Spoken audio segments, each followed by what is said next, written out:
So here's the situation. The United States spends more on healthcare than basically anyone else on earth. And somehow, we're not healthier for it. Like, not even a little bit more. In fact, compared to other high-income countries, we tend to have worse outcomes. I'm talking lower life expectancy, higher rates of avoidable death, more chronic disease. And I know what you're thinking. Okay, so someone must be doing something very wrong. Yes, but also not in the simple, satisfying way we'd like, and that's the topic of this week's Healthcare Triage.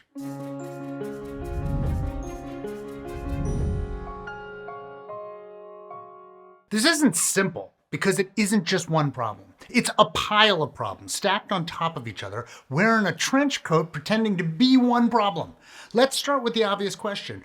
Where's all the money even going? A lot of it comes down to prices. Americans aren't necessarily using way more care, but we're paying way more for each thing, like drugs, scans, and hospital care. Oh, and administrative costs, systems, billing, insurance negotiations, the invisible bureaucracy that absolutely plagues our healthcare system to the tune of 15 to 30% of our total healthcare costs. To be very clear, this is not a rounding error. That's a whole second health system made entirely out of forms and emails. And part of the reason for that is the US system is just wildly complex. We don't have one system. We have many systems duct taped together.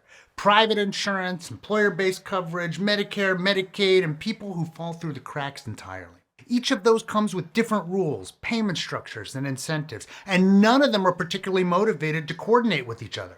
So doctors and hospitals end up dealing with dozens of payers, all with different requirements, which means more staff, more time, more cost, but not necessarily more care. But say we magically solved all the pricing and administrative issues. Would we grow out of our reputation for being a big spender without a lot to show for it? Not really, because health outcomes aren't just about medical care. In fact, a lot of what determines whether people are healthy happens outside the healthcare system. Things like housing, food, education, income, environment, and compared to other countries, the US tends to spend less time and energy on those things relative to what we pour into medical care. We spend a lot of money treating illness without investing as much in disease management or prevention. The US has high rates of conditions like diabetes, heart disease, and obesity. Those aren't things you fix with one doctor visit. They require long-term, consistent management, which is hard to do in a fragmented system where access can be uneven and expensive. And access really matters here. Even now, millions of Americans are uninsured, and many more are underinsured, meaning they technically have coverage, but still can't afford to use it. Some people delay care, skip medications, and avoid follow-up.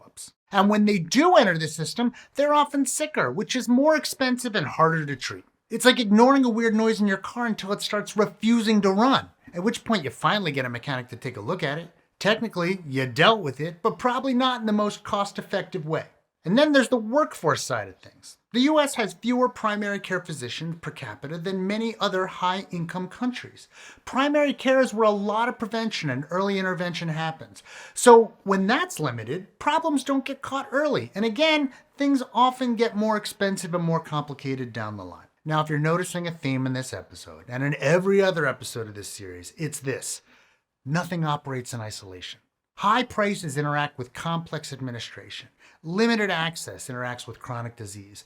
Underinvestment in social supports interacts with everything, which is why this is such a hard problem to fix, because every problem and every solution touches something else. We lower prices, that affects provider revenue and potentially access. We expand coverage, that improves access but increases spending unless something else changes. We invest in prevention, that improves long-term outcomes but doesn't necessarily reduce costs, and in some cases can even increase spending in the short term and long term. There's also the reality that healthcare is not just a system, it's a massive part of the US economy. Trillions of dollars, millions of jobs.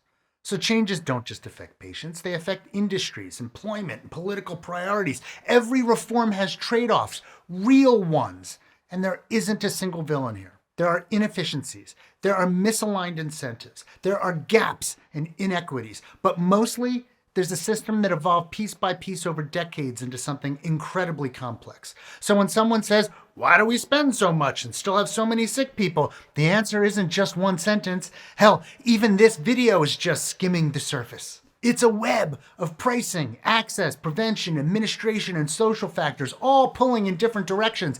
It's a complicated system doing what complicated systems do. And if that feels unsatisfying, yeah, kind of is. But it's also a starting point for actually understanding what's going on, because that's the critical first step to making things better. And it's a step that a lot of people haven't taken. So congratulations. By watching this video, you probably know more about the healthcare debate than a good chunk of people trying to make policy about it. Okay, that was a low blow. Sorry. But really, we're glad you're here, and we hope you'll keep coming back to this series as we navigate this rocky landscape. Academy Health is all about making research matter, turning evidence into real-world impact on health and healthcare. That's exactly what Healthcare Triage is about too, breaking down the complex, sometimes messy health policy and research stories that affect all of us. Basically, we're tired of the nonsense, and that's why we've teamed up to bring you this important series. Let's fight the nonsense together. We'd especially like it if you'd like the video, subscribe to the channel down below, maybe go on to patreon.com/healthcaretriage, help make the show bigger and better.